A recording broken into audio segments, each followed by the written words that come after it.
Oui, juste Marjolaine. Oui, Euh, donc, les gens pour toi n'ont pas de micro, c'est la peine que je le dise ou c'est pas la peine? tu peux leur rappeler parce qu'il y en a peut-être qui vont chercher et qui vont poser la question dans le chat. Bon, allez, on va leur dire que de couper les micros, comme ça, voilà. Oui, ok, Ça sera très simple. super. Bon, je vous redemande encore une fois, vous voyez pas le petit bandeau antivirus? Ok, Non. super. Ça va, je suis rassurée, il veut pas partir. Très bien. Bon, je lance le webinaire du coup. Bah, C'est tu fais parti. entrer, vas-y. Ouais.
Bien, bah, écoutez, il est 9h05, donc je pense que nous allons pouvoir commencer ce webinaire qui porte sur le fait religieux en entreprise. Ce webinaire est organisé dans le cadre de l'IDAF, qui est l'Institut des dirigeants d'associations et de fondations, et plus particulièrement de son cercle RH, dans lequel nous essayons de traiter des sujets qui sont peu traités ou traités de façon insuffisante ou compliqués à comprendre pour éclairer nos adhérents. Donc, merci à tous les participants pour votre présence.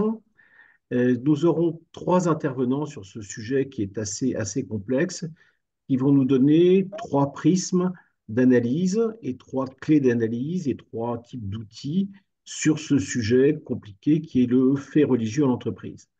La première intervenante sera Maître Laurence Guetta-Pechnay du cabinet Fidal, qui va nous éclairer sur la partie normative du sujet. Que dit la loi, que dit la jurisprudence sur des sujets comme le recrutement, la relation de travail, le comportement en entreprise, etc. Ça sera la première intervention. Nous aurons une deuxième intervention de Lucine Noblet, qui est la fondatrice du cabinet Inagora, qui est spécialisé dans les phénomènes religieux, qui nous parlera notamment de la laïcité et de quelle observation fine elle a des sujets religieux en entreprise, qu'est-ce qu'on voit, quelles sont les difficultés rencontrées, quels outils on a en face de cela. Et nous aurons une troisième intervention par Suzanne Chamy de l'Institut IDEAS qui va nous donner des outils, des possibles, face à ce sujet multiforme assez compliqué qui est souvent très mal abordé. Donc, nous allons commencer par la première intervention qui est celle de Maître Laurence Guetta-Pechnay sur la partie normative du sujet. Deux petits points matériels avant de commencer. Je vous remercie tous de couper vos micros pour le bon fonctionnement de ce webinaire. Et je vous remercie de bien vouloir poser vos questions sur le chat. Et nous essaierons plutôt d'avoir des questions en fin d'intervention pour le bon déroulement de ce webinaire.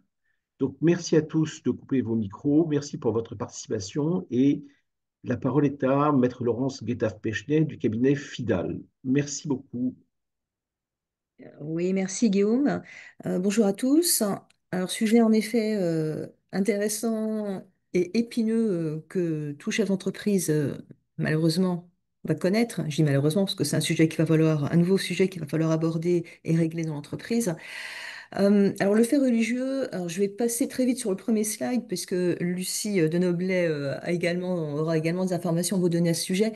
Euh, Selon le baromètre du fait religieux, hein, le baromètre religion au travail même, pour être précise, qui a été édité par l'Institut Montaigne en novembre 2024 sur la situation du fait religieux sur 2022-2023, on remarque une hausse des comportements religieux rigoristes au travail. On va y revenir dans un instant, puisqu'on a 14% des interrogés, donc des chefs d'entreprise ou des DRH, 14% des interrogés repèrent régulièrement des comportements considérés comme rigoristes en 2022. On voit qu'il y a une augmentation quasiment le double en 3 ans. On a une vision paradoxale de la religion au travail, ce qui explique d'ailleurs le thème retenu par l'IDAF, puisqu'on a une grande majorité des interrogés qui considèrent que le principe de liberté religieuse doit être pris en compte par les entreprises. La question, de toute façon, on le voit même en dehors de l'entreprise, quand on parle de religion, c'est quoi la liberté religieuse, c'est quoi la laïcité? En général, les problématiques viennent du fait qu'on ne connaît pas la définition juridique, en tout cas, on ne la connaît pas suffisamment bien, on la cerne pas suffisamment bien. Et 30% des répondants à ce sondage ont repéré des situations de stigmatisation, de discrimination au travail liées aux faits religieux, liés à la religion. Mais Lucie reviendra certainement sur d'autres sondages, d'autres baromètres qui vont permettre d'avoir une petite vision un peu plus précise de la situation en France.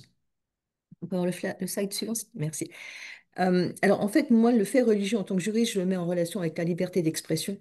Et pour qualifier la liberté d'expression, j'ai repris, mais j'ai mis son nom, les propos tenus par un confrère hautement éminent, qui est Maître Richard Malka, qui est l'avocat spécialiste de la liberté d'expression en France. Sans nul doute, c'est le meilleur de tous. Richard Malka reprend en fait une expression de Mirabeau qui nous dit que la liberté d'expression, c'est l'un des droits les plus précieux de l'homme et c'est considéré comme un droit fondamental. Dans la Constitution et dans la Déclaration des droits de l'homme, c'est un droit fondamental. Donc, c'est le droit qui va nous permettre de faire plein de choses, en fait, hein. Et notamment, qui dit droit dit contrainte, c'est-à-dire les droits ne sont pas extensibles à l'infini. On a des droits, mais on a également des obligations et on a également des contraintes qu'il faut connaître dans l'entreprise. Donc chaque personne, en fait, là je vais passer vite, mais il faut quand même connaître le droit du travail, le droit en France et le droit du travail qui découle de ce droit, en fait, tout part de très loin, en fait, puisque la France a une histoire particulière. Et lorsqu'on compare le fait religieux en France et le fait religieux en Allemagne, par exemple, ou dans les pays anglo-saxons où c'est encore complètement différent, ou dans les pays Finlande, Norvège, etc., la France a une histoire particulière parce que c'est la France qui a apporté au monde d'aujourd'hui l'idée de libre critique de la religion, ce qui explique ensuite les définitions de laïcité, liberté d'expression et donc de liberté, le cas échéant, du fait religieux dans l'entreprise. On a la Convention de sauvegarde des droits de l'homme et des libertés fondamentales de 1950 qui nous dit toute personne a droit à la liberté de pensée, de conscience et de religion. Ce droit implique la liberté de changer de religion ou de conviction, ainsi que la liberté de manifester sa religion ou sa conviction, individuellement ou collectivement, en public ou en privé, par le culte, l'enseignement, les pratiques et l'accomplissement des rites. Et en fait, la liberté de manifester sa religion ne peut faire l'objet d'autres restrictions que celles qui, prévues par la loi, constituent des mesures nécessaires dans une société démocratique, à la sécurité publique, à la protection de l'ordre, de la santé ou de la morale publique, ou à la protection des droits et libertés d'autrui. Et quand on regarde les arrêts de la Cour de cassation, certes, il y a peut-être que moi qui les regarde parce que je suis juriste, mais ceux qui regardent les arrêts de la Cour de cassation, le visa, assez souvent, et de plus en plus souvent, on a une référence à la Convention de sauvegarde des droits de l'homme et des libertés fondamentales, à la Déclaration universelle des droits de l'homme, ce qui est quand même très récent, enfin de mémoire, jusqu'à il y a 5 6 ans, on n'avait pas cette référence à la Déclaration universelle des droits de l'homme, voire aux conventions internationales des droits de l'enfant lorsqu'on est sur des problématiques plus particulières. Tout ça a été repris, a servi de base en fait au Code du travail, et dans le Code du travail, on a deux articles qui nous intéressent. L'article L1121-1 du Code du travail qui nous dit nul ne peut apporter aux droits des personnes et aux libertés individuelles et collectives de restrictions qui ne seraient pas justifiées par la nature de la tâche à accomplir ni proportionnées au but recherché. C'est ce qu'on connaît tous, notamment en matière de sanctions, mais pas que pour les sanctions. On utilise également cet article, vous allez voir, vous verrez un peu plus tard, pour certaines clauses à apporter dans le règlement intérieur. Et justement, l'article 13 L1321-2-1 du Code du travail, lui vise le règlement intérieur. Il nous dit le règlement intérieur peut contenir des dispositions inscrivant le principe de neutralité, le fameux principe, et restreignant la manifestation des convictions des salariés si, j'aimerais toujours ainsi, si ces restrictions sont justifiées par l'exercice d'autres libertés et droits fondamentaux ou par les nécessités du bon fonctionnement de l'entreprise et, cumulatif, si elles sont proportionnées au but recherché. Donc en clair, on peut éventuellement mettre quelque chose dans le règlement intérieur pour gérer ce fait religieux dans l'entreprise, dès lors que ce qu'on fait est nécessité par le bon fonctionnement de l'entreprise, première condition, et si les mesures qu'on a apportées, donc restrictives pardon, à la manifestation des convictions religieuses, si ces mesures sont proportionnées au but recherché. Donc deux conditions, et on verra un peu plus tard comment on peut jouer avec ces deux conditions. Alors, le fait religieux, il va commencer, on va éventuellement avoir un petit clash, si je puis dire, une petite rencontre avec l'entreprise au moment du recrutement. Le slide suivant, s'il vous plaît. La question, même après, la question est, peut-on mentionner l'appartenance ou la non-appartenance à une religion dans une offre d'emploi?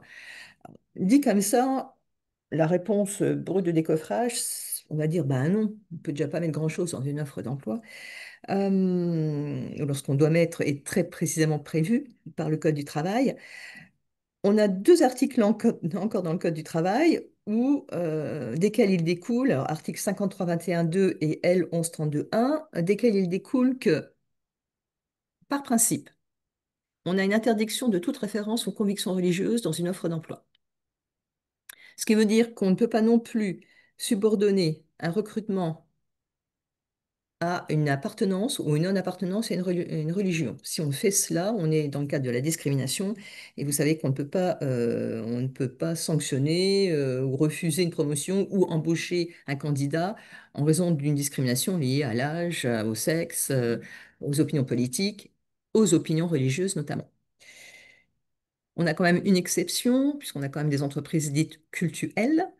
Seules des exigences professionnelles liées à la nature du poste peuvent y figurer dans cette annonce. À défaut, il s'agira également de discrimination. Donc, si on est dans une entreprise dite cultuelle, pardon, une entreprise de tendance, c'est plus large, un hôpital catholique, une école religieuse, un parti politique religieux, une connotation religieuse, là, on pourrait mentionner l'appartenance. J'ai dit on pourrait, je ne dis pas on pourra, on pourrait, parce que c'est vraiment à utiliser avec beaucoup de pincettes, on pourrait mentionner l'appartenance ou la non-appartenance à une religion dans une offre d'emploi.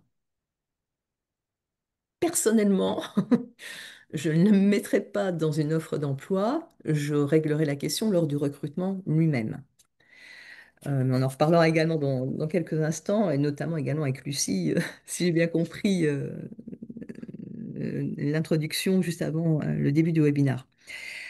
Donc, on voit déjà que dès le recrutement se pose éventuellement la question de savoir quid du fait religieux. Quid après, lorsqu'on a recruté le salarié? Est-ce que je peux, dans le cadre de l'exécution du contrat de travail, dans le cadre du bon fonctionnement de mon entreprise, évoquer le statut religieux ou les faits religieux effectués par le salarié éventuellement dans l'entreprise? Première question, je suis en embauche, j'ai un salarié qui arrive. Alors ça arrive parfois. On en parlait juste à l'instant. On a un salarié qui arrive, soit le salarié, alors on va être très clair, le salarié porte des signes ostentatoires, comme on dit souvent. Euh, Si le salarié porte un signe ostentatoire, voilà, on voit et après on agit le cas échéant et on prend ses décisions en connaissance de cause. Si le salarié arrive, pour le décoffrage, un salarié classique, la question qu'on peut se poser, c'est est-ce que je peux, à ce moment-là, lors de recrutement, parce que je ne l'ai pas mis dans l'offre d'emploi, est-ce que je peux demander au candidat sa religion ou alors est-ce que je peux demander au candidat s'il est pratiquant? Euh, alors, ça peut arriver. Alors, moi, je me souviens quand j'étais à la fac de droit de Nancy, le samedi matin, alors il y a une forte communauté religieuse juive à Nancy. Le samedi matin, j'avais des copines qui étaient juives qui ne venaient pas en cours. Et je me souviens qu'à l'époque, ils avaient demandé, alors je pense que je pense que c'est le rabbin, je ne sais pas qui, avait contacté le président de la fac de Nancy en lui demandant de surtout ne pas mettre de TD, de travaux dirigés, ou d'examen le samedi matin. Ce qu'avait refusé la fac de Nancy à l'époque. Bon, c'était une époque, c'était il y a plus de 20 ans, hein. Donc ça a peut-être changé depuis. Mais vous voyez que déjà, il y a 20 ans, on avait déjà ce frottement. Alors, c'est pas l'entreprise privée, c'était une faculté de droit. Mais on avait déjà ce frottement du fait religieux dans la sphère publique, puisque la fac de droit était ouverte à tout le monde, ce n'était pas une fac de droit confessionnelle. Dans l'entreprise, est-ce que je peux demander à un salarié s'il est pratiquant? Est-ce que je peux lui demander sa religion? Eh bien, principe de non-discrimination, hein, c'est le slide suivant. Seules les informations qui permettent d'apprécier la capacité du candidat à tenir le poste ou ses aptitudes professionnelles peuvent être demandées lors de l'entretien. Hein, dans le CV, on ne va pas lui demander de remplir un CV en mettant une petite note sur sa religion. Toujours pareil, avec un tempérament, les entreprises de tendance dont j'ai parlé, où on a une idéologie, une morale, une philosophie, une politique qui sont prônées, qui sont officiellement affichées, étant précisé que l'objet essentiel étant dans ce cas-là la défense ou la promotion d'une doctrine ou d'une éthique. Nous, on intervient souvent dans les entreprises cultuelles, notamment des évêchés. C'est sûr que dans l'évêché, a priori, si on veut travailler à l'évêché de Metz, a priori, on est de l'obédience de l'évêché de Metz, donc on est catholique, en général pratiquant, ce qui semble logique. Il est assez rare, enfin j'ai jamais vu, pourtant on suit ce client depuis très longtemps, j'ai jamais vu dans un évêché des personnes qui ne suivaient pas parfaitement la doctrine de l'entreprise. Mais c'est le seul cas où on pourrait aller sur le terrain en disant, est-ce que vous êtes pratiquant? Est-ce que vous êtes catholique? Est-ce que vous êtes pratiquant? Oui, non, mais parce que je suis l'évêché. Si on n'est pas l'évêché, si on n'est pas une entreprise dite cultuelle, on ne peut pas faire. Je fais le même parallèle, moi, avec, moi j'interviens beaucoup dans les entreprises de protection des animaux. Quand on est une entreprise de protection des animaux, et j'ai une cliente qui l'avait fait, qui s'est fait condamner d'ailleurs à l'époque, il fallait, dans l'offre d'emploi, c'était, je vous promets que c'est vrai, il fallait être vegan, donc il fallait être amoureux des animaux et vegan. Je lui avais dit, c'est pas possible, on met pas ça dans l'annonce. Et a priori, les gens qui vont venir chez vous partageront vos valeurs. Elle l'a quand même fait parce qu'elle voulait vraiment afficher ses opinions. Évidemment, elle a été condamnée. Voilà. À l'époque, c'était pas le défenseur des droits, c'était la HALD. Elle a été condamnée. C'est pareil pour les entreprises face aux faits religieux. On ne peut pas aller sur ce terrain-là. Si on n'est pas une entreprise cultuelle, encore une fois, moi je manie avec beaucoup de pincettes ce tempérament qui s'affiche. Troisième question, est-ce qu'un salarié peut refuser d'exécuter un travail en contradiction avec ses convictions religieuses? Donc là, j'ai mon salarié qui est embauché, à la limite, tout se passe bien là maintenant. Et puis, tout à coup, le salarié refuse d'exécuter un travail en contradiction avec ses convictions religieuses. Là, on a plus d'arrêts, on a plus de contentieux. Sur les deux autres points, les deux premiers points, on est plus au niveau du défenseur des droits. Donc, en général, ça s'arrête au défenseur des droits. Concernant l'exécution du contrat de travail, on a des arrêts de cour de cassation notamment. Notamment un arrêt de 2010, mais j'en ai trouvé un autre de 2022. Un arrêt de 2010 où on avait un salarié qui avait refusé de prendre en charge un projet se déroulant au Moyen-Orient compte tenu des risques encourus pour sa sécurité du fait de sa confession religieuse, le risque étant réel et le salarié l'ayant signalé à son employeur. Donc j'ai un salarié qui refuse d'aller au Moyen-Orient en disant ma religion va me faire courir des risques dans ce pays. Il en a informé l'employeur. L'employeur a dit bah, si tu veux pas y aller, je prends acte de ton refus, mais je te licencie. Le licenciement a été déclaré abusif. Néanmoins, enfin pas néanmoins, on voit donc que la motivation du refus du salarié était parfaitement légitime et donc a été acceptée par la Cour de cassation. J'ai un deuxième arrêt là de 2022, donc un peu plus récent, 19 janvier 2022, où ça concerne un salarié de religion hindouiste, où on a un salarié donc agent de maîtrise, nommé chef d'équipe, qui est soumis à une clause de mobilité par avenant à son contrat de travail. Donc mutation géographique. Après un premier refus, l'employeur lui offre une autre option, à savoir travailler sur le site d'un cimetière. Le salarié rejette à nouveau cette mutation au motif que les horaires proposés sont incompatibles avec ses autres obligations professionnelles. Là, jusque-là, pas de problème. Néanmoins, l'employeur continue en disant, OK, je veux bien accepter une modification à nouveau de vos horaires, mais je veux quand même que vous alliez sur le cimetière, enfin sur le site du cimetière pour effectuer votre travail. Et à ce moment-là, le salarié se dévoile, si je puis dire, puisqu'il réitère ce refus, mais cette fois-ci en invoquant ses convictions religieuses hindouistes, lui interdisant de travailler dans un cimetière. Je ne savais pas que c'était interdit. Finalement, le salarié est licencié parce qu'il ne se présente pas à son poste de travail, donc il est licencié pour faute simple. Et la Cour de cassation nous dit quoi?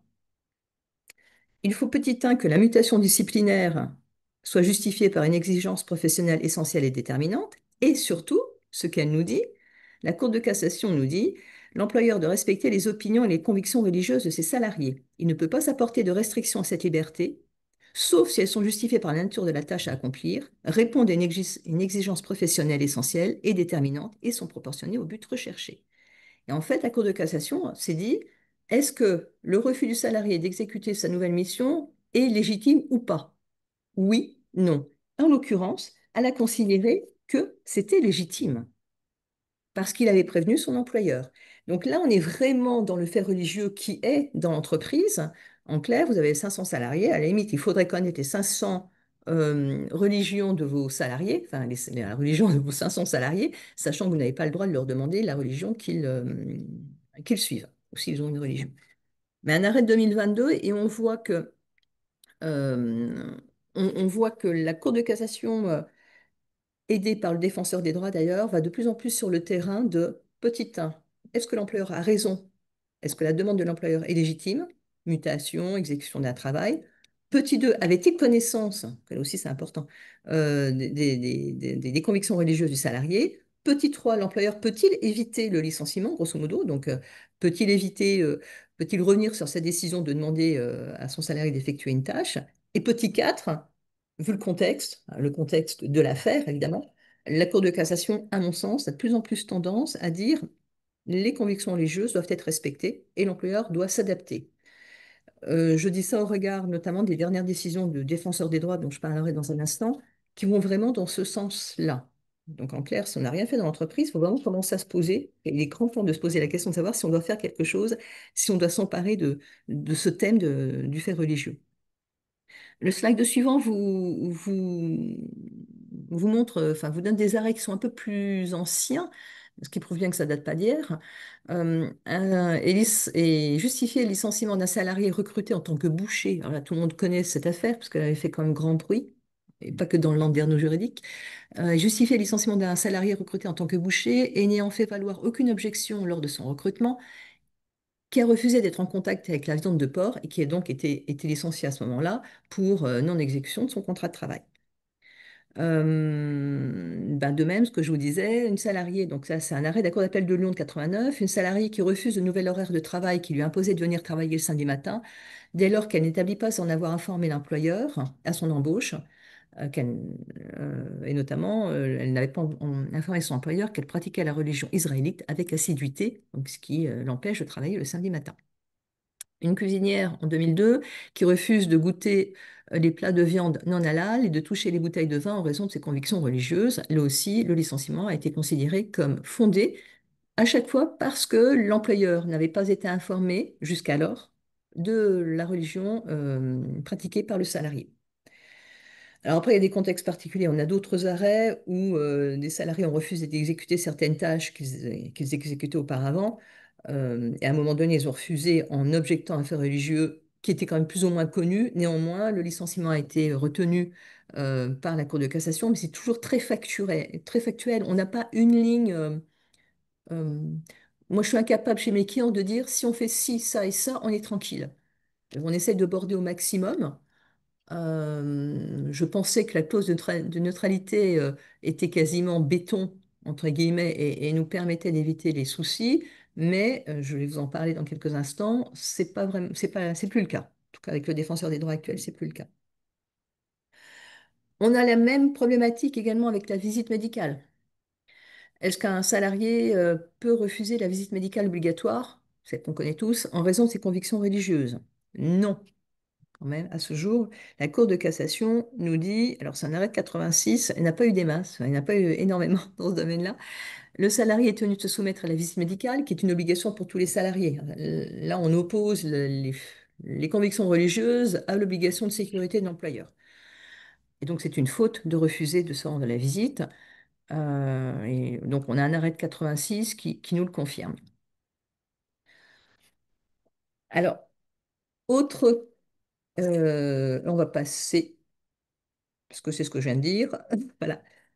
Autre question que moi j'ai de temps en temps, intervenant dans le milieu médico-social ou social pur ou sportif, un employeur peut-il contraindre un salarié de rompre un jeûne motivé par des raisons religieuses? Euh, donc moi je l'ai eu, ben, je l'ai eu l'an dernier en fait dans le monde sportif pendant un temps de jeûne religieux. On peut prévoir des aménagements. Alors, il faut voir que là, on télescope le fait religieux avec l'obligation de sécurité de l'employeur. L'employeur doit faire en sorte que ses salariés soient en bonne forme pour exécuter leur travail. Dans le monde sportif, où évidemment on n'est pas assis à son bureau, donc on bouge. Moi, c'est une équipe sportive. Je ne dirais même pas dans quel domaine c'est, une équipe sportive de femmes. Et il s'avère que dans cette équipe sportive, il y avait une fille, et parce qu'elles sont jeunes, une fille qui pratiquait le jeûne, le ramadan, pour être très clair. On le savait, enfin mon client le savait. Les compétitions commencent, et il s'avère que les compétitions tombent pendant le ramadan. On n'y peut rien, ou le ramadan tombe pendant les compétitions, je ne sais pas. fait comme on le sent. Et mon client m'en parle comme ça au détour d'une conversation. Et moi, je pose la question, je dis, mais elle est en forme? Parce que jeûner enfin, et manger le soir de mémoire, alors qu'on a on a des entraînements et il y a les matchs le week-end, est-ce que la personne est en forme? Et il s'avère que mon client m'avait dit que l'année précédente, il avait déjà trouvé que la personne, pendant cette période, était en perte de vitesse.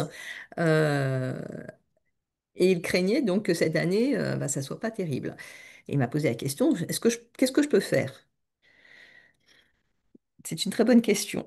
Quand on regarde la doctrine à ce sujet, notamment les recommandations du défenseur des droits, le défenseur des droits nous dit il serait de bon ton d'aménager l'organisation du travail pour les salariés qui pratiquent le jeûne en procédant à un changement d'affectation, avec son accord bien sûr, en allégeant son temps de travail, en aménageant ses horaires de travail, en retirant le salarié de son poste de travail ou en sollicitant un examen du salarié par le médecin du travail. Moi, alors déjà, je veux bien... en faisant ça, pour moi, on crée une discrimination par rapport aux autres. Hein, c'est comme la cigarette. À un moment, les fumeurs, on leur disait, tu as 5 minutes de pause pour aller fumer ta cigarette. Et les non-fumeurs disaient, ah non, mais l'autre, il est toujours en train de s'arrêter pour faire sa pause. Moi, je fume pas et c'est moi qui suis lésé. Là, pour moi, mais c'est ma vision de juriste, hein, procéder à ces aménagements en tenant compte de la religion pratiquée, moi, je le déconseille à mes clients. Ce que j'avais conseillé à mon client, parce que là, je protégeais mon client, me plaçais sur le terrain d'obligation de sécurité, j'avais dit à mon client, évidemment, alors, la sportive était déjà très suivie par le médecin déjà du club, mais on l'a fait passer auprès du médecin du travail, parce qu'il y a le médecin du travail et il y a le médecin du club sportif. Je lui ai dit, on va peut-être accentuer l'examen médical, mais si le médecin du travail qui est le seul qui m'intéresse, moi, en droit du travail, nous dit la personne est apte et elle peut effectuer son sport dans les conditions, pour moi, c'est bon. À la limite, je ne vais pas vous dire peu importe ce qui arrive, mais moi, en tout cas, je suis protégée en tant qu'employeur. Et c'est ce qu'on a fait. Bon, la fille, je confirme, était moins performante, mais c'est ce qu'on a fait. On a sollicité un examen. Donc, moi, le seul conseil, la seule recommandation que je donne et qui, pour moi, tient sur le plan juridique, si on est dans une activité où le jeûne peut poser problème, un encadrement d'enfants par exemple, enfin, on fait passer le salarié devant le médecin du travail et si le médecin du travail estime qu'il est apte, c'est bon. Si le médecin du travail nous dit, vu l'activité, vu le nombre d'heures, etc., les déplacements peut-être, j'estime que le salarié est apte, mais avec des restrictions, par exemple, un changement d'affectation, un temps de travail, etc., allégé, c'est le médecin du travail qui décide. C'est pas moi, d'un point de vue juridique, qui décide. C'est le médical qui parle. Donc, voilà. Mais c'est vraiment très compliqué, je trouve. Le thème est très compliqué à gérer dans l'entreprise. Donc, la HALD, puisque c'est de elle dont je parlais, en 2018, aujourd'hui c'est devenu le défenseur des droits, en 2008, pardon, le 14 janvier 2008, avait suggéré d'alléger le temps de travail pendant le ramadan. Ça avait été une question qui avait été posée à la HALD, défenseur des droits aujourd'hui. Encore une fois, moi, je rentre pas dans ce jeu-là, si je puis dire. Alors, l'autre question qu'on a, alors moi, j'ai eu une fois dans ma vie, mais pour commencer, que faire en cas de suspicion de radicalisation de l'un de ses collaborateurs? Tout se passe bien, la vie est belle, chacun fait ce qu'il veut. Dans son coin. Et puis à un moment, on a une problématique dans l'entreprise. On a de la radicalisation. En général, quand on a de la radicalisation, pour en avoir parlé avec des personnes, des anciens RG, euh, il y a un comportement qui va avec.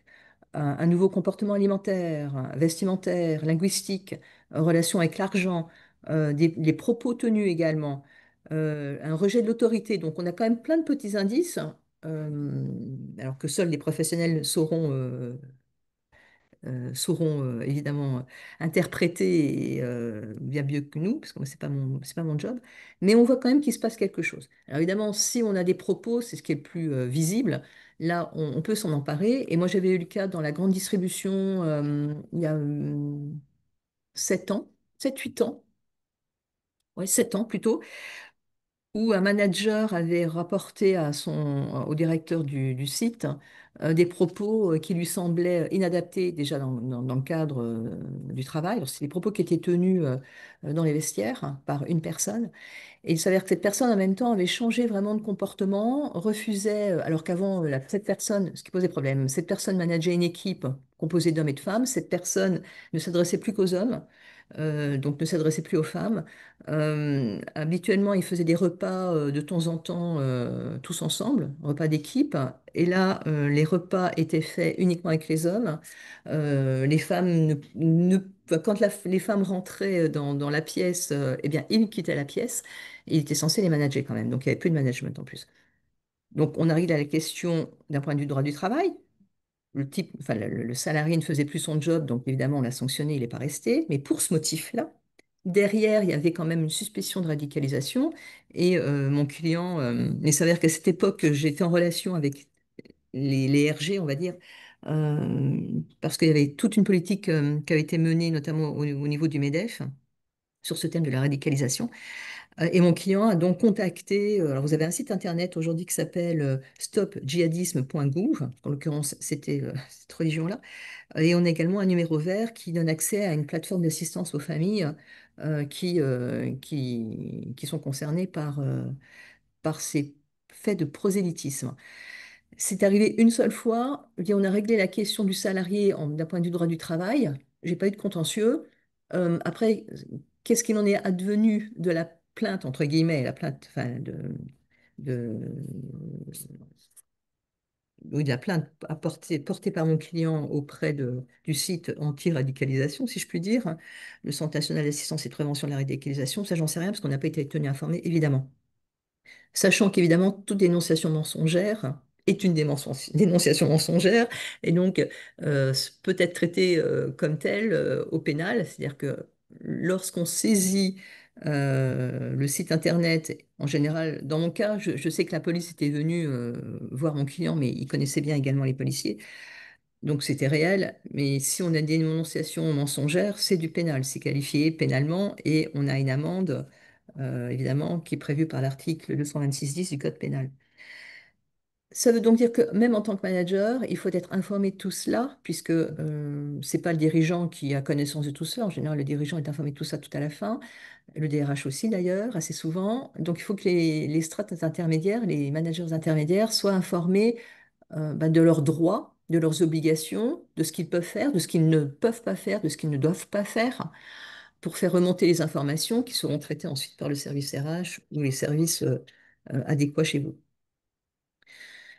Alors, là, on est dans l'extrême, c'est-à-dire un salarié qui fait preuve de radicalisation, pardon. Quand on est dans une sphère un peu plus, un peu moins extrémiste, on va dire, en termes de positionnement, qu'est-ce que je fais si j'ai un salarié qui souhaite manifester sa religion dans l'entreprise?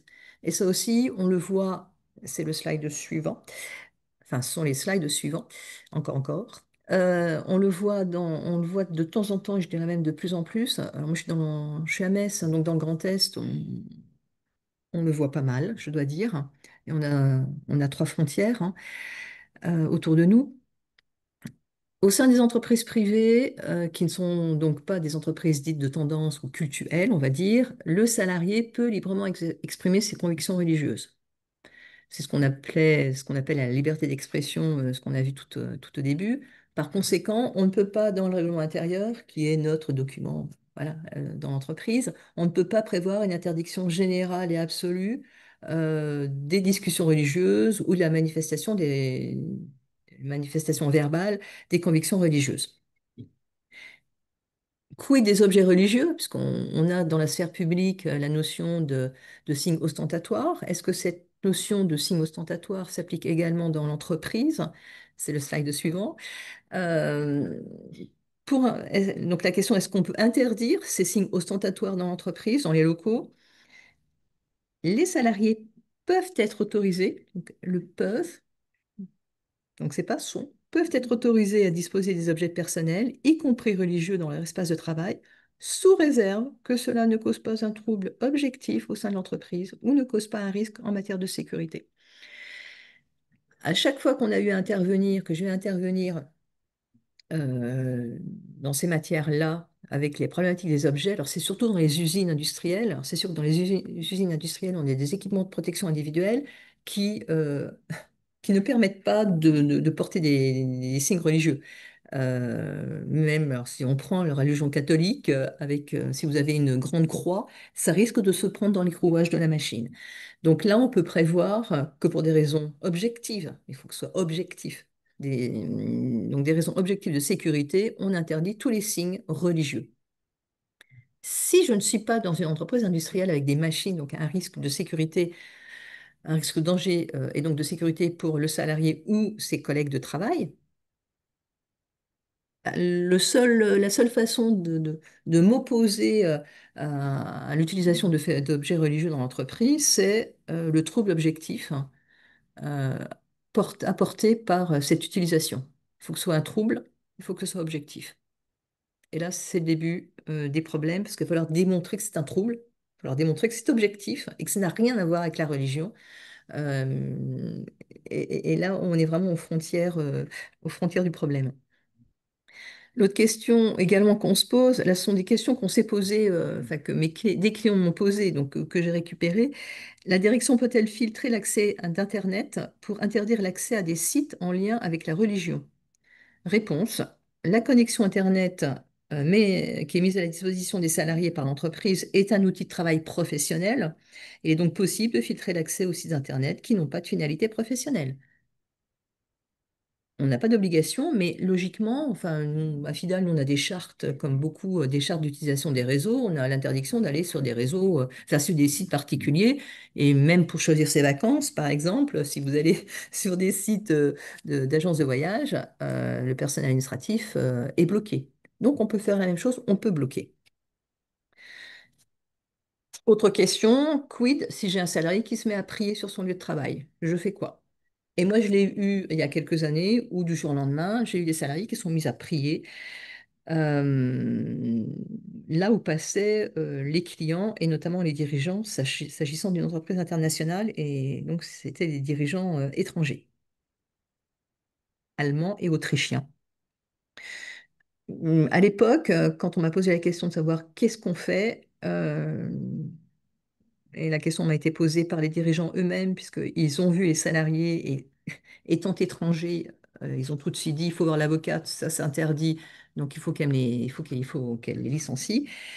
Moi j'ai dit à mon client attendons, parce que c'était quand même bizarre, on avait l'impression que, enfin c'était du jour au lendemain, il ne s'était jamais rien passé avant, il n'y avait jamais rien eu, même jamais aucun propos religieux, et là tout à coup, pouf, on en a quelques-uns qui se mettent à prier dans l'entreprise. On a attendu quelques jours, voire quelques semaines, et en fait, ça s'est arrêté.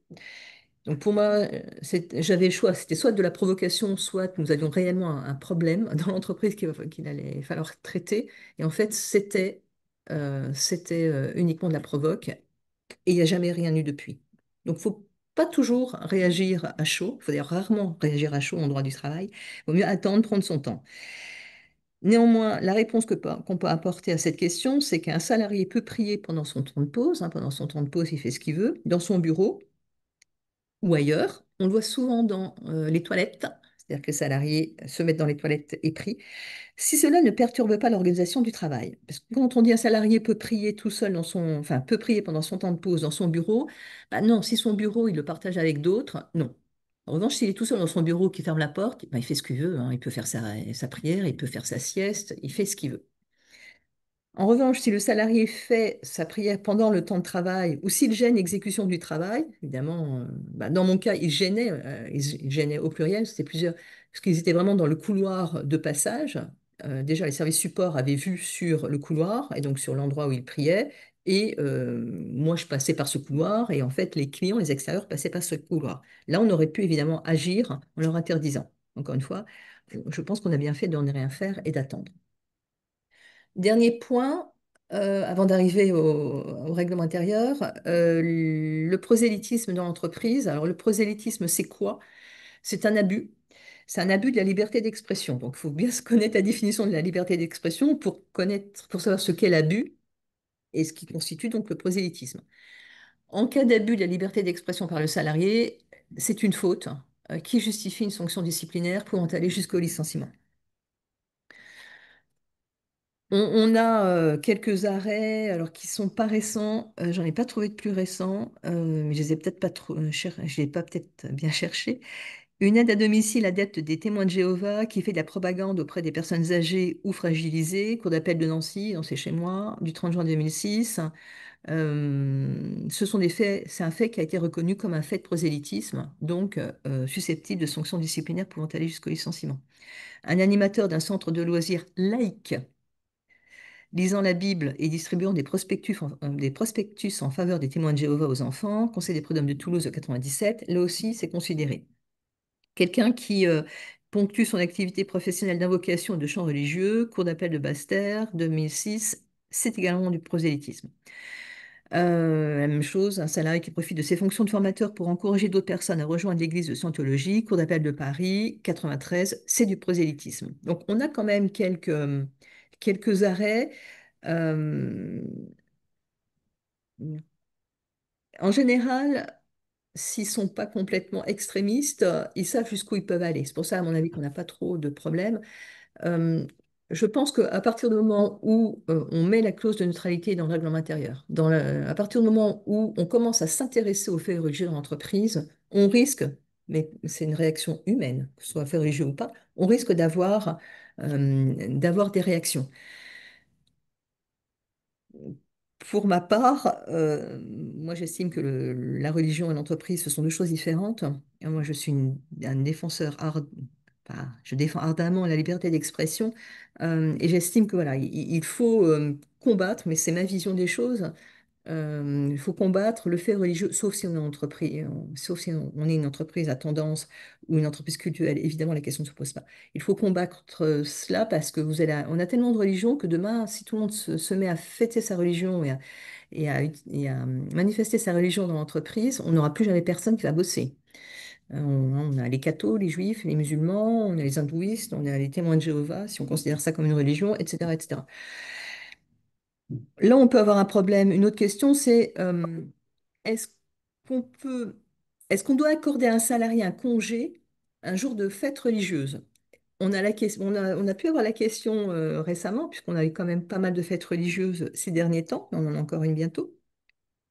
Là, la Cour de cassation en 81, et depuis, elle n'a pas changé sa position, ce sont les slides suivants. Une absence, alors c'était pour une fête religieuse particulière, l'Aïd el-Kébir, une absence pour cette fête en prévenant l'employeur la veille justifie un licenciement, mais pas pour faute grave, même si son absence a empêché une livraison importante prévue pour ce jour-là. En fait, le salarié avait demandé à s'absenter le lendemain, l'employeur a refusé, le salarié n'est pas venu et donc il a été licencié. Le salarié a prévenu. L'employeur a refusé en raison de la tardivité de la prévenance. Quid si le salarié avait prévenu en temps utile, donc un petit peu avant?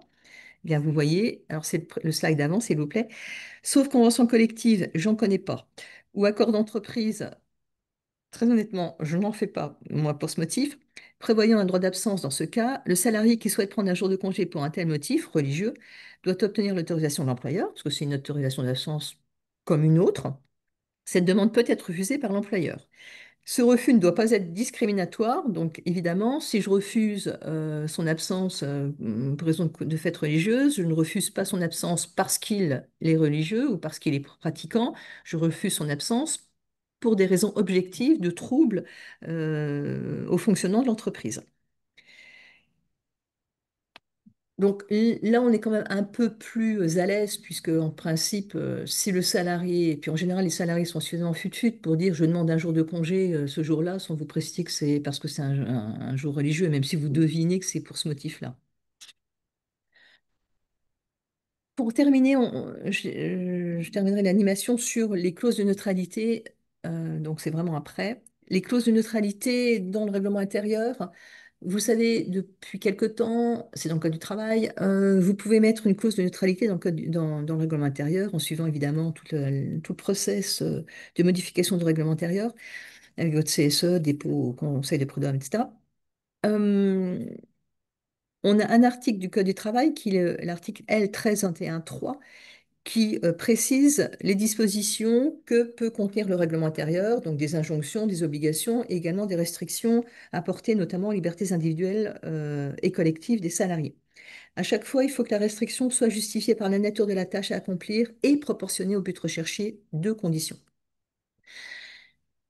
J'ai pour habitude, enfin dès que les textes sont parus, moi j'ai pris le parti de mettre la clause de neutralité partout, même si on n'avait jamais eu aucun problème dans l'entreprise, même aucune question à ce sujet dans l'entreprise.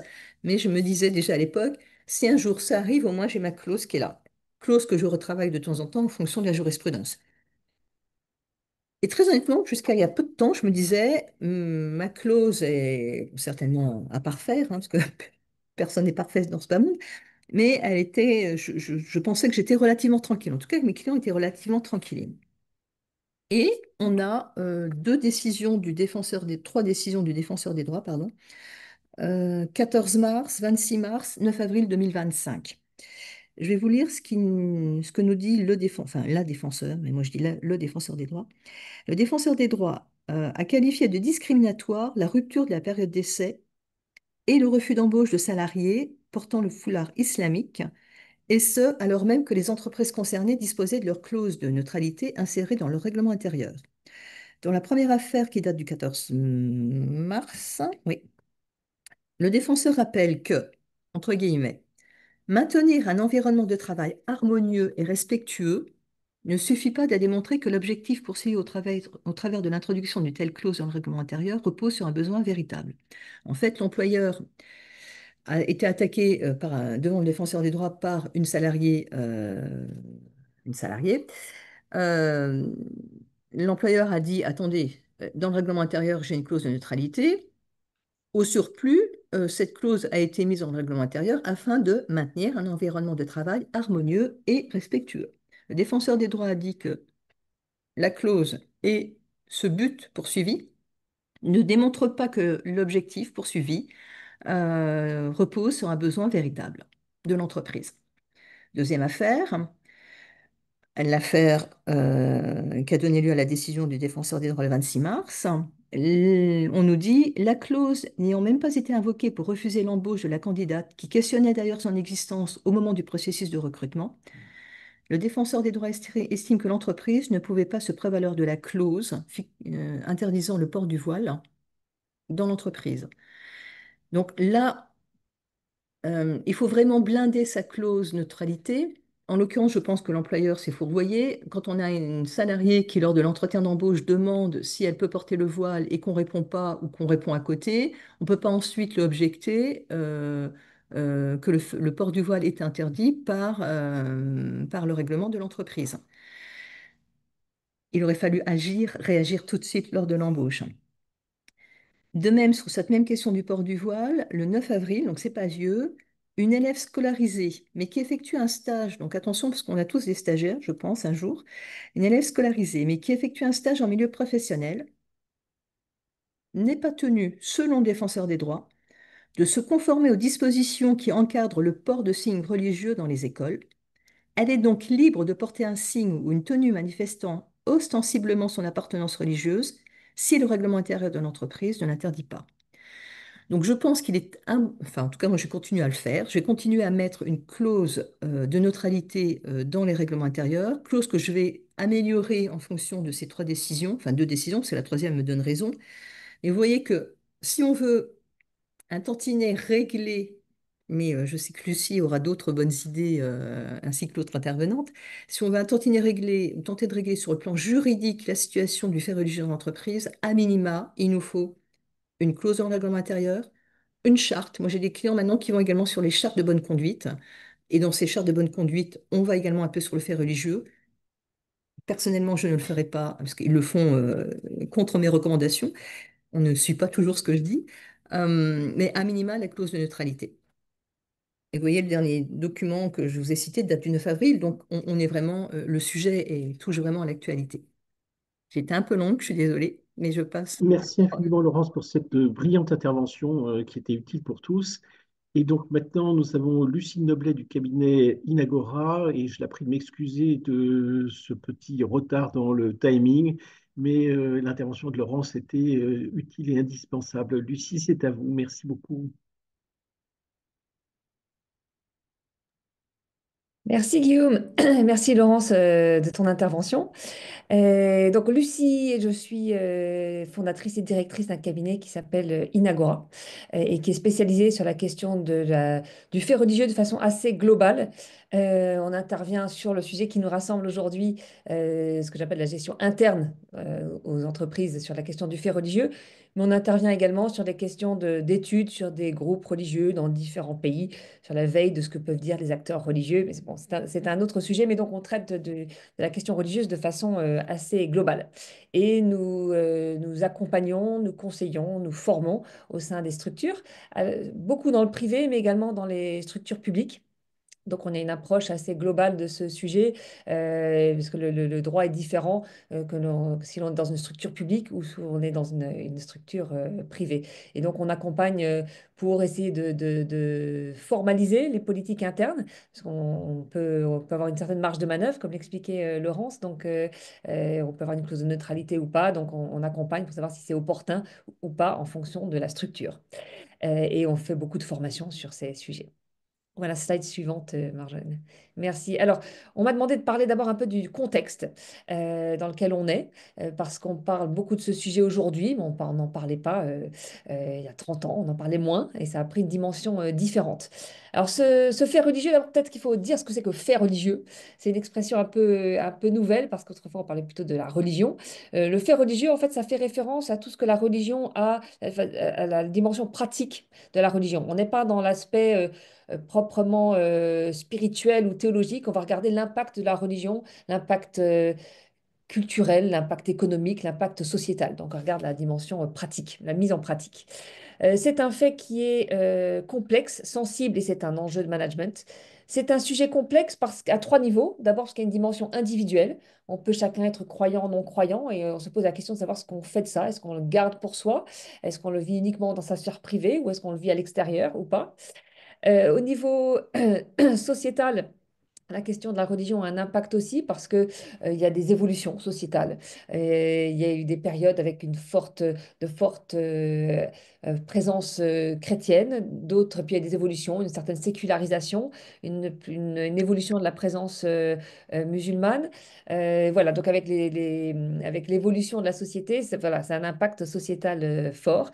Et évidemment, au troisième plan, c'est un sujet complexe sur le plan de nos organisations, de l'entreprise.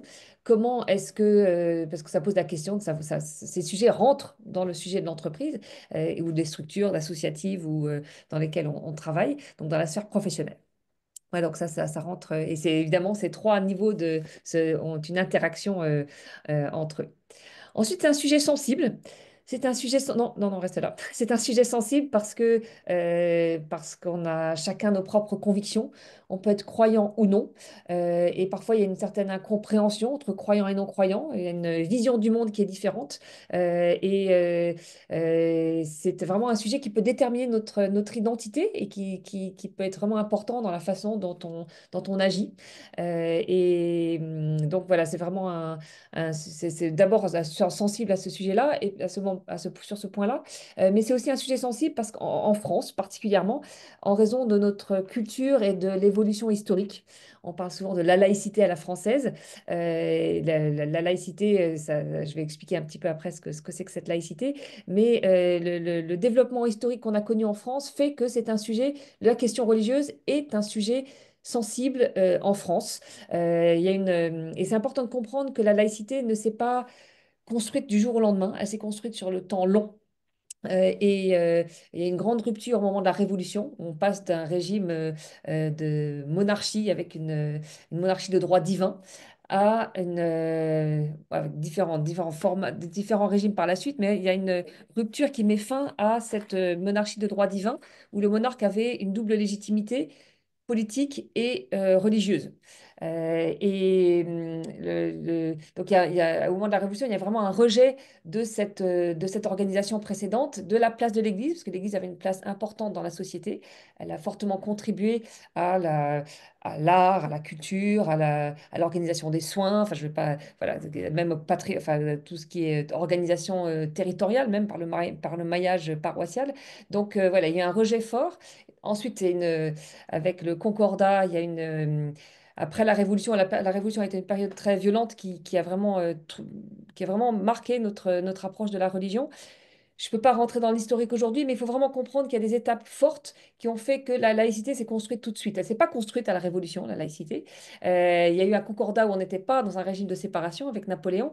Ça s'est construit d'abord il y a une première matrice avec les écoles, où les écoles sont devenues laïques, donc pas d'enseignement religieux, ni de signes religieux dans les écoles, ni de religieux en tant qu'enseignants. Et ça, c'est le principe de la séparation entre les organisations religieuses et l'État s'est fait en 1905 avec la loi de 1905 et ensuite c'est ensuite développé par la suite. Mais donc ça reste un sujet sensible parce que qui que l'on soit, on va avoir un peu une position là-dessus et ça a marqué, on n'est pas toujours à l'aise pour dire sa religion ou pour demander une religion, alors que dans d'autres pays, ça vous est peut-être arrivé d'avoir des échanges sur ce sujet avec des Américains qui ont beaucoup moins de complexes là-dessus et vous posent la question de la religion très simplement. En France, on ne va pas en parler simplement. Donc voilà, c'est toujours un peu surprenant de voir comment on en parle dans l'entreprise. Voilà, donc je ne peux pas rentrer dans trop de détails sur cet aspect historique, mais je vous invite à le creuser parce que c'est très intéressant et ça permet de comprendre. Et surtout de comprendre que ça s'est fait sur le temps long.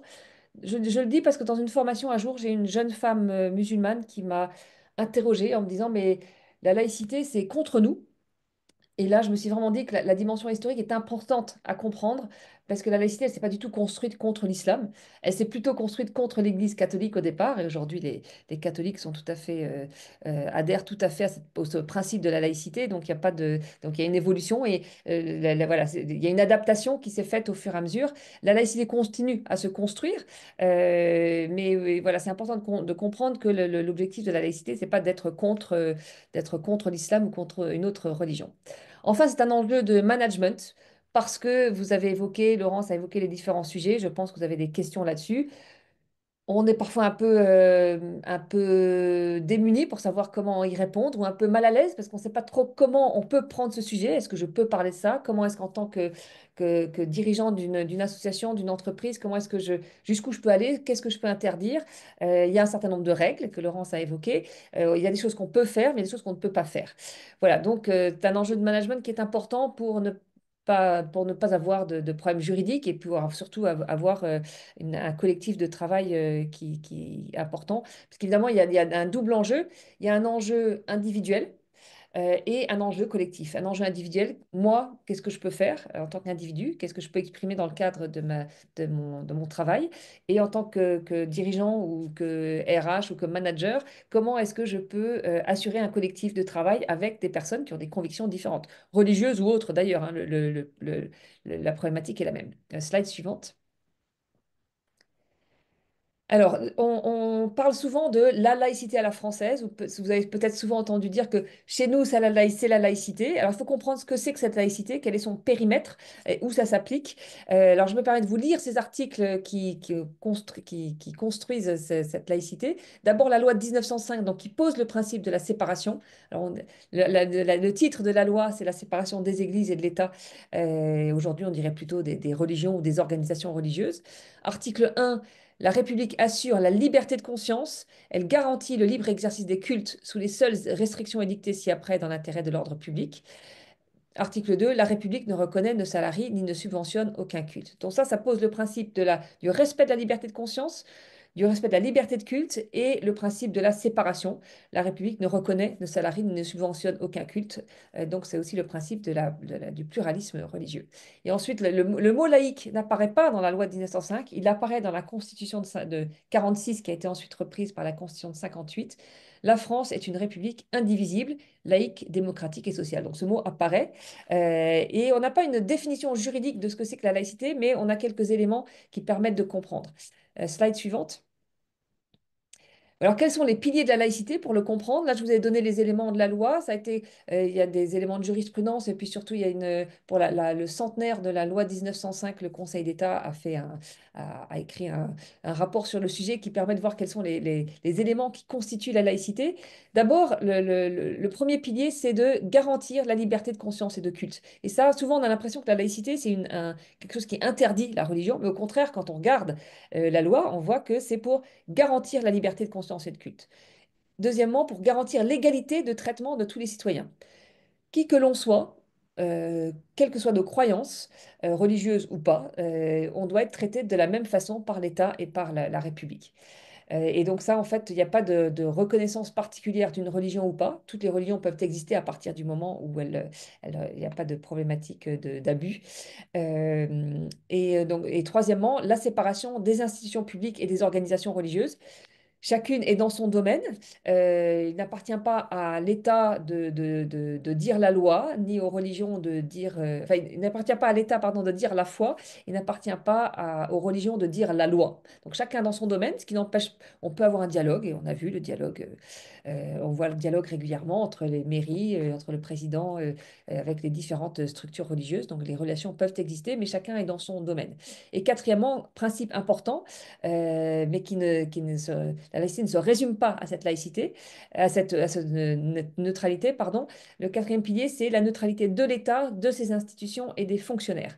La neutralité, ce n'est pas tout la laïcité, c'est un élément de la laïcité. Donc le cadre de la laïcité, c'est vraiment le fait qu'il y ait une liberté religieuse, une pluralité religieuse, et c'est le cadre de la République. On peut avoir différentes religions, on peut avoir une religion, on peut ne pas en avoir, et cette dimension de la neutralité, c'est une part de la laïcité, mais c'est pas tout.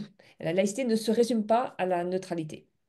Et la neutralité ne s'applique pas, vous voyez, c'est l'État, ses institutions et ses fonctionnaires. Donc ce n'est pas les entreprises privées. Donc ça, c'est le cadre général. La neutralité, c'est pour les fonctionnaires dans le cadre dans le cadre de leur fonction. Il peut y avoir quelques cas où ça s'adapte à l'entreprise, mais on a parlé de la clause de neutralité, mais cette clause ne peut pas être généralisée, et il faut qu'elle soit bien précisée. Et voilà, donc c'est important de comprendre que quand on dit chez nous c'est la laïcité, chez nous c'est la laïcité, ça veut dire qu'il y a une liberté d'expression, il y a une pluralité religieuse, ce n'est pas que la neutralité. Voilà, slide suivante. Alors, il y a un outil très utile pour connaître la façon dont le fait religieux s'exprime aujourd'hui. Cet outil, c'est le baromètre du fait religieux qui est fait régulièrement tous les 2 ans à peu près, donc avec des chiffres qui évoluent, avec des nouveaux éléments de compréhension. Un premier élément qui est important, qui pour moi est vraiment très parlant, c'est que 71,13% des personnes interrogées ont rencontré régulièrement ou occasionnellement le fait religieux au travail. Ça veut dire ça veut pas dire que c'est problématique. Le fait religieux, c'est pas forcément quelque chose de problématique, hein. Ça se gère, et comme ça se gère parfois très simplement. Ça veut simplement dire que c'est présent, que ça existe, et donc d'autant plus, ça prouve vraiment que c'est devenu un enjeu de management et qu'il faut en tenir compte mais de façon apaisée, hein. C'est pas forcément, c'est pas du tout, enfin, les questions problématiques sont plutôt l'exception. Slide suivante. Voilà, alors là, vous avez les différents éléments qui sont relevés dont les personnes en entreprise font part. Alors, ce qui est le plus courant, c'est tout ce qui est les signes portés. Alors, plutôt les ports de vêtements ou de signes sur soi, mais il y a aussi les questions des objets dans la sphère, dans son bureau, par exemple, mais ça, c'est très minime.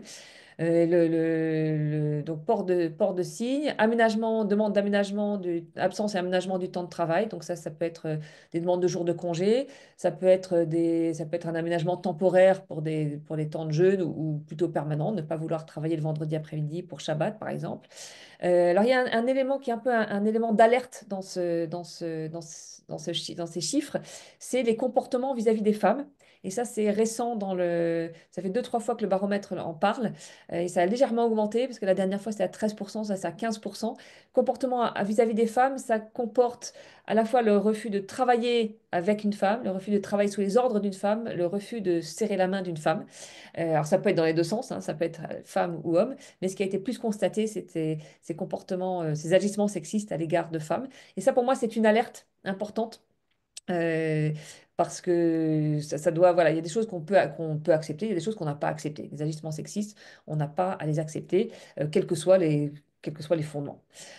Voilà, les questions de prière, les questions de prosélytisme. Donc voilà, mais le plus gros, il y a des petits pourcentages très petits. Les pourcentages les plus gros, c'est tout ce qui est signes religieux et tout ce qui est absence et aménagement du temps de travail. Et ça, honnêtement, ça se gère assez simplement. On a le droit de porter des signes religieux dans la sphère, dans l'entreprise privée. On a le droit de le faire la clause de neutralité peut restreindre pour des questions d'hygiène, de sécurité, peut obliger à un port de tenue, par exemple. Donc là, on a des règles claires qui vont faire qu'on ne peut pas porter un casque sikh, pardon, un turban sikh si on est obligé de porter un casque. Voilà, c'est la question de la sécurité prime. La clause de neutralité, alors moi, j'avoue que quand j'interviens, je, je suis assez prudente sur la- la-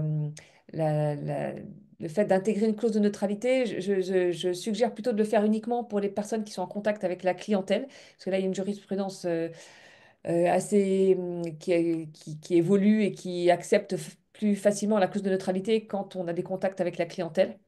En revanche, quand il n'y en a pas, ça c'est sûr que si vous licenciez quelqu'un et que vous n'avez pas de clause de neutralité, même si la personne est en contact avec la clientèle, le licenciement sera considéré comme abusif. Voilà, alors tous ces faits, il y a des faits qui sont neutres, les faits dont je vous ai parlé, et qui appellent à une action managériale classique. Quelqu'un pose un jour de congé pour une fête religieuse, ben, vous allez regarder si c'est possible avec le fonctionnement de votre équipe, voilà, si tout le monde prend le même jour de congé, ben, il va y avoir des problèmes de service. Donc, en fait, vous n'allez même pas regarder la raison vous n'allez même pas connaître la raison pour laquelle la personne pose un jour de congé. Vous regardez si ça se fait avec votre organisation. Donc voilà, action managériale classique. Après, il y a des faits qui sont plus transgressifs par nature et qui vont appeler plutôt au registre disciplinaire. Mais là, c'est plutôt l'exception. Ça va être lorsqu'il y a des refus de travailler, lorsqu'il y a une perturbation du fonctionnement de l'entreprise. Et là, pareil, on va également utiliser les sanctions qui sont prévues dans l'entreprise pour ces différents refus ou autres. Puis il y a une troisième catégorie qui n'apparaît pas ici, qui est tout ce qui est fait religieux invisible au travail. Et beaucoup, en fait, ne souhaitent pas que leurs convictions soient connues dans la sphère professionnelle. Et ça, c'est important. Soit parce qu'il faut vraiment une séparation professionnelle et personnelle. Ils ne veulent pas que ce soit connu. Et ça arrive dans tous les milieux religieux. Soit parce qu'ils craignent une stigmatisation. Et ça, c'est un peu plus gênant. Il y a de la stigmatisation. Alors, je voudrais juste préciser là aussi que les cas de conflit et de blocage, en fait, c'est 23% des situations où qui nécessitent une intervention managériale. En fait, il y a 54% des situations qui nécessitent une intervention managériale. L'intervention managériale, ça peut être juste accepter un jour de congé, hein, donc c'est pas... Mais dans ces 54%, il y a 23% qui ont une situation de conflit et de blocage. Donc c'est quand même la très grande majorité, il n'y a pas de conflit et de blocage et il n'y a pas de problématique. Mais ces situations de tension sont un peu en légère augmentation. Voilà, slide suivante. Alors, je vous parlais des questions de discrimination. Laurence en a parlé aussi. Je vais pas m'attarder parce que je vois que l'heure qui tourne. Voilà, il y a de la discrimination qui existe pour toutes les religions et qui ont été constatées. Donc, on peut passer à la slide suivante. Et voilà, là, c'est les types de faits qui ont été discriminatoires les plus fréquents. Donc, voilà, ça peut être la mise à l'écart d'une personne lors de discussions, la discrimination au moment de l'embauche, ne pas refuser de recruter quelqu'un parce qu'il a tel ou tel signe religieux ou on sait qu'il est de telle religion, ça constitue une discrimination dans l'organisation du planning, dans la répartition du travail, etc. Je ne m'éternise pas. Slide suivante. Voilà, là, ça, je vais juste en dire un mot. Là, c'est le fait religieux, enfin, les questions de fait religieux en entreprise par religion. Et c'est important de le préciser et de mettre les pieds dans le plat. On voit qu'il y a beaucoup plus de faits musulmans, 81%. Il y en a dans toutes les religions, mais là où il y en a le plus, c'est les faits musulmans. Et c'est important de comprendre pourquoi. Est-ce qu'il y en a plus parce que, on stigmatise, on remarque plus? Quelle est la raison?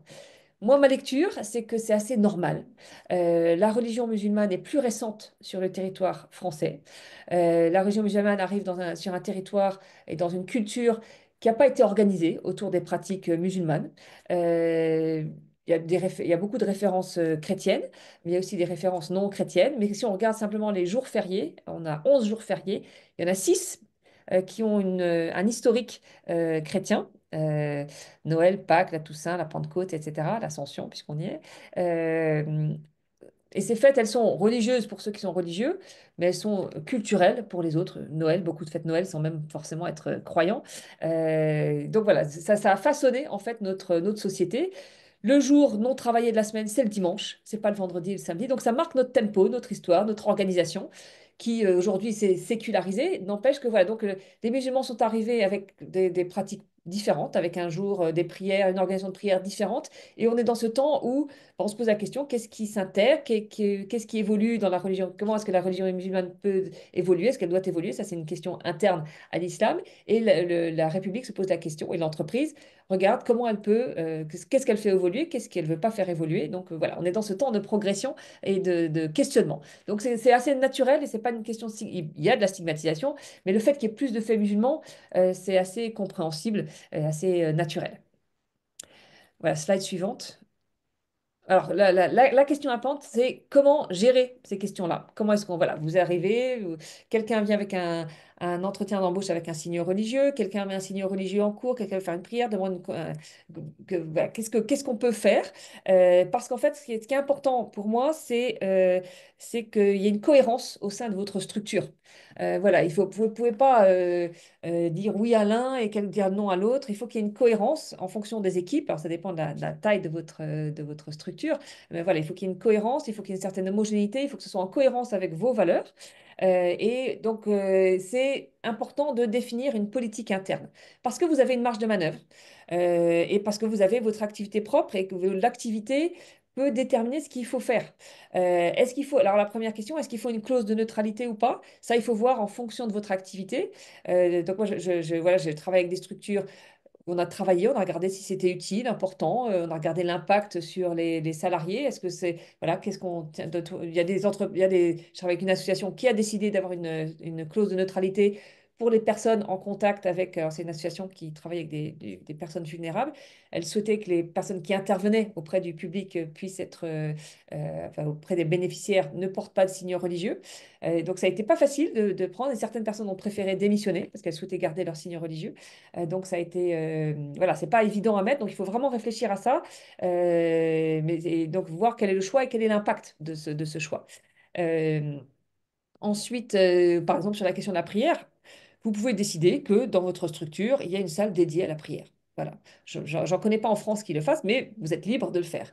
D'autres entreprises mettent en place, disent très clairement, on est d'accord sur le principe de la prière, mais avec un cadre évidemment en dehors des heures de travail, de façon discrète. Certaines disent même, vous pouvez prendre une salle de réunion, mais vous ne pouvez pas la réserver. S'il y a besoin pour une raison professionnelle, évidemment, c'est la raison professionnelle qui prime.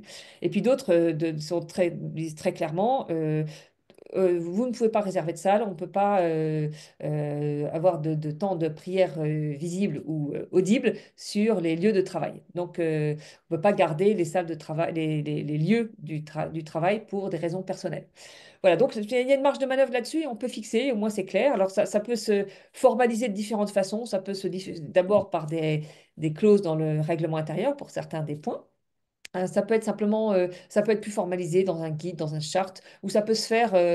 S'il y a des choses vraiment très réglementaires, il faut que ce soit écrit, hein. La clause de neutralité, il faut qu'elle figure dans le règlement intérieur. On ne peut pas juste la transmettre oralement. Donc il y a des éléments qui doivent être écrits, précisés, et d'autres, quand c'est plutôt un esprit ou une façon de faire que vous voulez, une culture que vous voulez transmettre, il y a des choses qui peuvent être plus formalisées dans un guide, dans une charte, dans un support qui peut s'appeler repère ou autre. Ça peut aussi être transmis par des ateliers qu'on peut faire. Voilà, avec les personnes que j'accompagne, chacune choisit un format un peu différent, mais il faut que ce soit en cohérence avec ce que vous faites. Et évidemment, il faut que cette politique interne, elle soit connue. Donc, il faut la diffuser, il faut la faire connaître et la faire comprendre surtout. Et ça, c'est important de comprendre pourquoi, parce que c'est en cohérence avec vos valeurs, parce que c'est un besoin de sécurité, parce que c'est un besoin d'hygiène, un besoin d'un respect de la liberté d'expression de chacun, etc. Et c'est important parce qu'aujourd'hui, j'ai des personnes qui me font part de tensions au sein de leur structure. Par exemple, depuis l'attaque du 7 octobre 2023, il peut y avoir des tensions autour de la question du conflit israélo-palestinien. des personnes qui s'entendaient très bien sont devenues, ont des difficultés. Et donc là, il est important de poser le principe du respect, de, de, du respect des croyances de chacun et des convictions de chacun. Et donc d'inviter, et ça, c'est pas quelque chose dans le règlement intérieur, c'est inviter à une certaine posture. J'appelle ça pas une posture de neutralité dans l'expression de ses convictions par respect de chacun. Et ça, c'est pas dans un règlement intérieur, mais c'est une culture qu'on peut transmettre et inviter à le faire voilà, pour garantir une certaine harmonie sur le lieu du travail. Alors, je sais plus si j'ai une slide après, je sais plus ce que j'ai. Ah oui, voilà. Alors, il y a différentes postures, différents axes que vous pouvez prendre. D'abord, vous pouvez prendre une posture de neutralité, donc en essayant d'invisibiliser le plus possible. Alors ça a le mérite voilà, que ce soit pas visible, mais ça peut être un peu, pas forcément nécessaire et parfois peut-être un peu pas toujours bien perçu par les salariés. Donc ça c'est vraiment un choix interne. On peut avoir une posture d'adaptation pragmatique, donc de travailler au cas par cas, ce qui permet vraiment voilà, de s'adapter à chaque situation. Il y a un risque d'incohérence. Et puis par une approche inclusive où on va vraiment avoir une politique explicite, claire, travaillée et qui va fixer des règles en essayant de garantir l'inclusion de chacun. Voilà, mais donc ça, c'est des trois axes qu'on peut prendre dans la posture qu'on souhaite avoir dans sa structure. Je vais m'arrêter là parce que je crois que vraiment, on va vraiment dépasser le temps et je suis désolée. Non, non, mais si, Lucie, si vous souhaitez faire un petit mot de conclusion par rapport à votre dernière slide, il n'y a pas de problème, hein. D'accord. Voilà, donc quelques conseils dans la façon, alors ça, en dehors de la politique interne, en entreprise, je conseille toujours de pas oublier on est là, je fais beaucoup d'interventions auprès de managers, je leur dis, restez manager en fait. On ne vous demande pas d'être théologien. On ne vous demande pas de dire ce que dit le Coran, ce que dit la Bible, que dit la Bible sur telle ou telle chose. Non, c'est pas, enfin, c'est très intéressant, mais c'est pas votre objectif. Votre objectif, c'est de rester dirigeant, manager, RH et de travailler avec les besoins de l'entreprise, de la structure que vous avez. Donc, il ne faut pas être dans le j'autorise tout ou j'interdis tout. Ça, c'est deux excès qui font on va pas être inclusif et on va pas être adapté aux nécessités. Ne pas juger en fonction de ses stéréotypes ou ses a priori. Ça, c'est important. Vraiment regarder par rapport aux besoins de l'entreprise. Ne pas enfermer une personne dans une religion. C'est pas parce vous pensez qu'elle est telle religion qu'elle l'est vraiment et qu'elle est vraiment pratiquante. Donc ça, c'est et de présumer qu'elle va faire le ramadan ou de présumer qu'elle va jeûner le vendredi saint. Voilà, il n'y a pas de... Vous regardez par rapport à l'entreprise. Ne pas être injuste, donc toujours être équitable. Et pour moi, le critère très important, c'est de regarder le bon fonctionnement de l'entreprise. C'est ça votre critère. J'accepte pas. Laurence parle de la prière dans un couloir. Bah, vous pouvez accepter le principe de la prière, mais il ne faut pas que ça gêne le fonctionnement de l'entreprise. Accepter un jour de congé, c'est, voilà, je regarde par rapport au fonctionnement de l'entreprise. Vous pouvez, si vous êtes gêné par la question religieuse, vous pouvez dépayser la question. La personne me demande de ne pas travailler le vendredi après-midi pour Shabbat. Je ne comprends pas cette règle de Shabbat.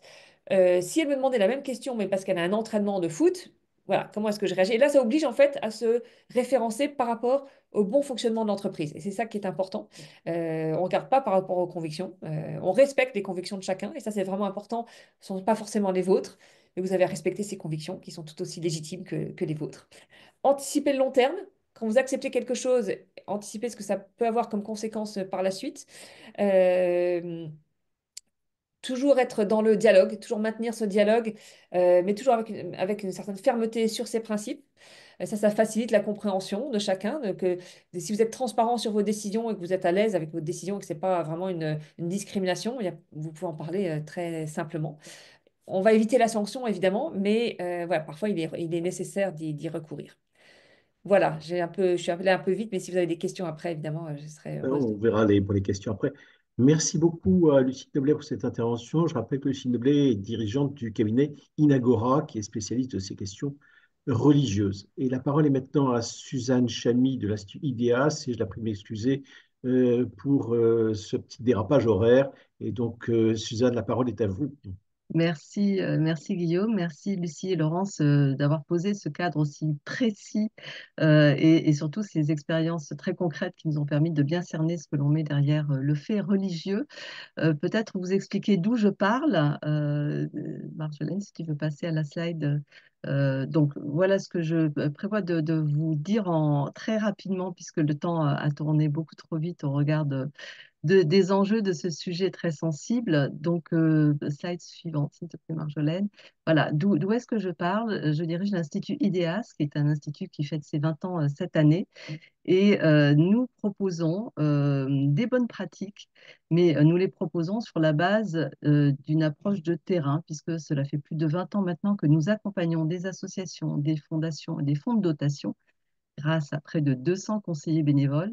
Donc, nous sommes au plus près des réalités, on va dire, des organisations associatives que nous accompagnons sur la base d'un guide qui est élaboré par un comité expert qui a comme principe d'action de croiser les regards des associations, des financeurs des associations et des contrôleurs des associations. Donc, une approche pluridisciplinaire pour s'assurer que les bonnes pratiques que nous proposons au secteur associatif, au secteur de la philanthropie, sont bien pertinentes au regard des attentes, des besoins et des exigences de chacune de ces parties prenantes.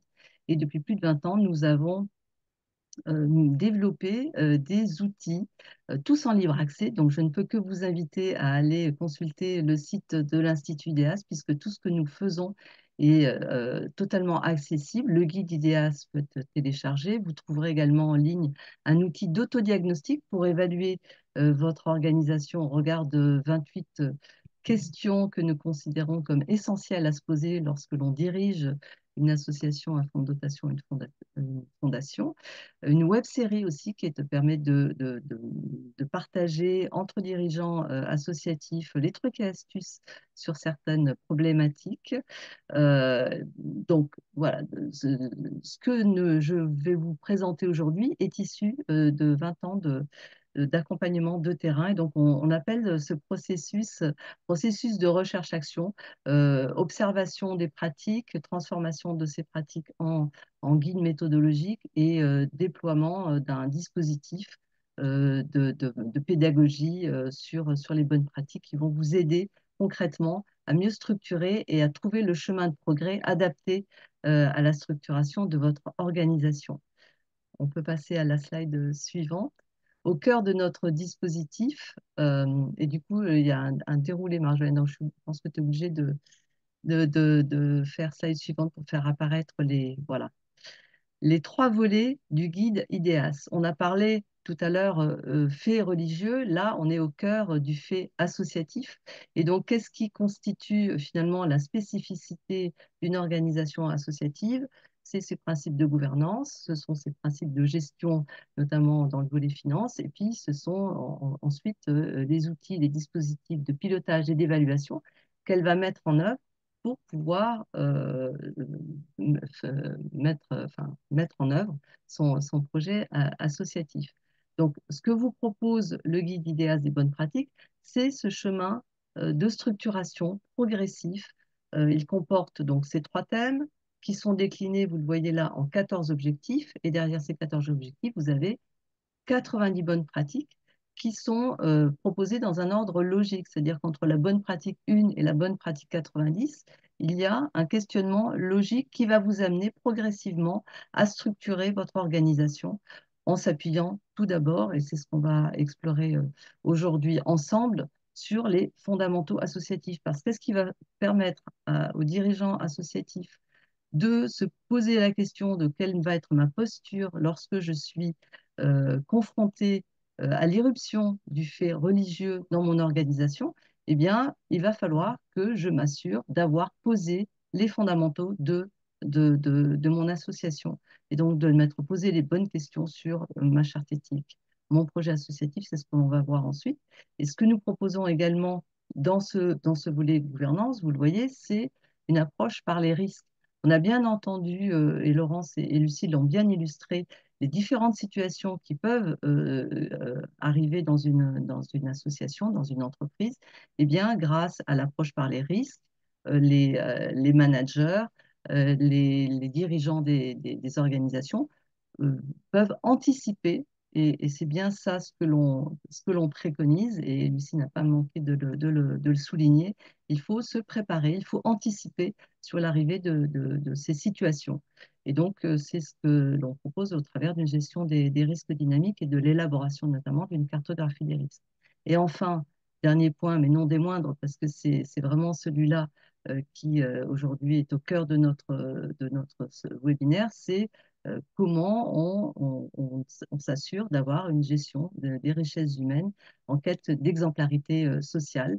Et donc, le fait religieux fait partie des questions sur lesquelles il faut anticiper dans le cadre de sa gestion des richesses. Et on emploie à dessein ce terme richesses humaines parce que dans les organisations associatives, il n'y a pas que des salariés, il y a une pluralité de statuts, les salariés, les bénévoles, les personnes en mécénat de compétences, les volontaires du service civique, bref, une pluralité de statuts qui sont tous susceptibles d'être concernés à un moment donné par cette irruption du fait religieux dans l'organisation. Donc, une insistance sur richesses humaines, parce que peut-être que dans vos organisations, il n'y a pas de salariés, mais uniquement des bénévoles, et que ce fait religieux peut aussi être interrogé à la lumière du bénévolat.